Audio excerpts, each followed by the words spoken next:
towards the ending section of the book, The Meaning of Life 109 by Mizuki Osanami.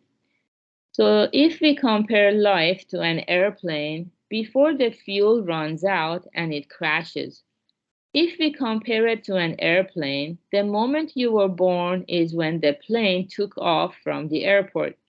Elementary, middle, and high school are like the plane ascending, eventually leveling off in horizontal flight. Time flies by from yesterday to today, today to tomorrow, last month to this month to next month.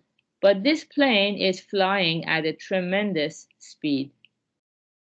However, this plane has no destination.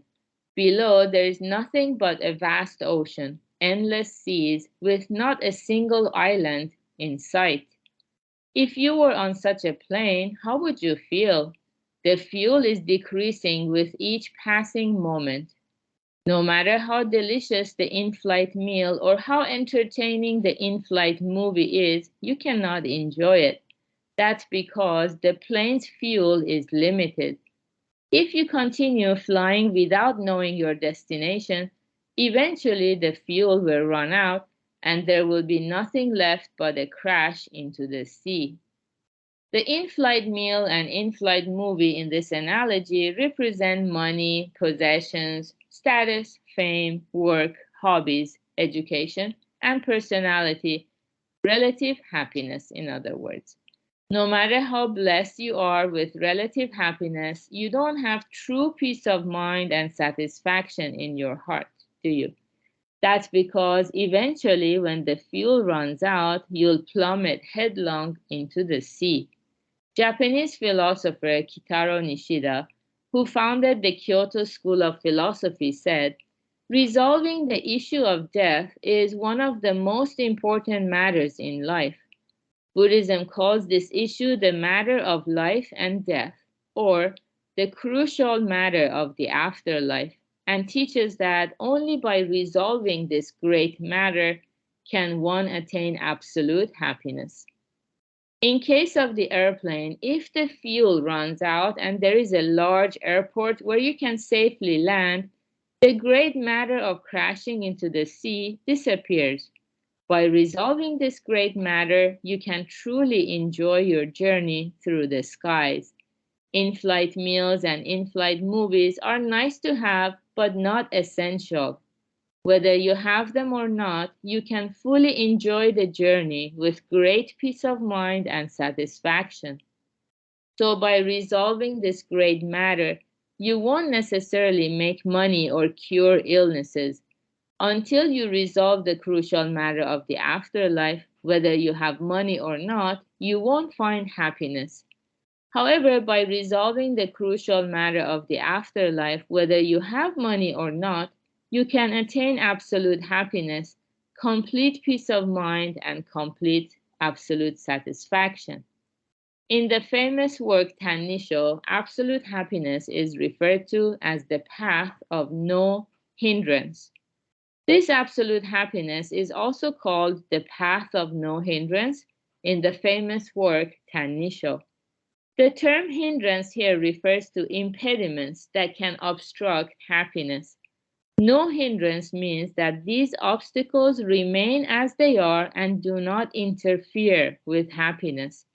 Path, path refers to the world, so it signifies the one and only world, the absolute world. Therefore, the path of no hindrance represents the one and only world of absolute happiness, where obstacles do not hinder happiness. By resolving the greatest problem in life, which is the major issue of death and the afterlife, one can reach the path of no hindrance, where all obstacles remain as they are and do not hinder.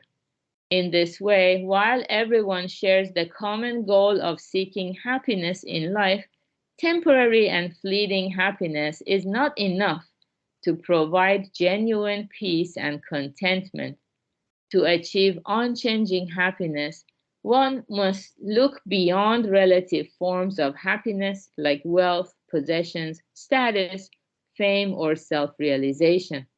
Buddhism teaches that only by resolving the major issue of the afterlife can one attain absolute happiness that remains unshaken, even in the face of death. This is the true purpose of life from birth to death, and fulfilling this purpose is the real meaning of life. Approximately 2,600 years ago, Buddhism taught by Shakyamuni spread from India to China, then through Korean peninsula to Japan. Many people have been saved by realizing the true purpose of life through this teaching. Among them, one prominent figure is Master Shinran, who lived in Japan during the Kamakura period around 800 years ago. Master Shinran achieved the purpose of life at the age of 29 through the teachings of Shakyamuni. He expressed his joy at that moment as follows: "How joyful it is! Shinran is delighted. What a fortunate person he is! Amidst the collapse of everything, he has established his heart on the unshakable ground that will never crumble. He cannot help but rejoice that he exists in such an unimaginable world. Truly, the power of the Buddha's teachings is beyond comprehension. He cannot help but rejoice in the benevolence of the great Buddhist teachers of India, China, and Japan, including Shakyamuni, who imparted the knowledge that such a splendid world exists." Okay, maybe up to here for today. Yeah, so this was very profound because, first of all, it talks about absolute happiness, which is a happiness that it's as if we stand on an unshakable ground. So the state of mind becomes very stable, unshakable. We no longer have to suffer from, that feeling of being unsteady, anytime going down or falling.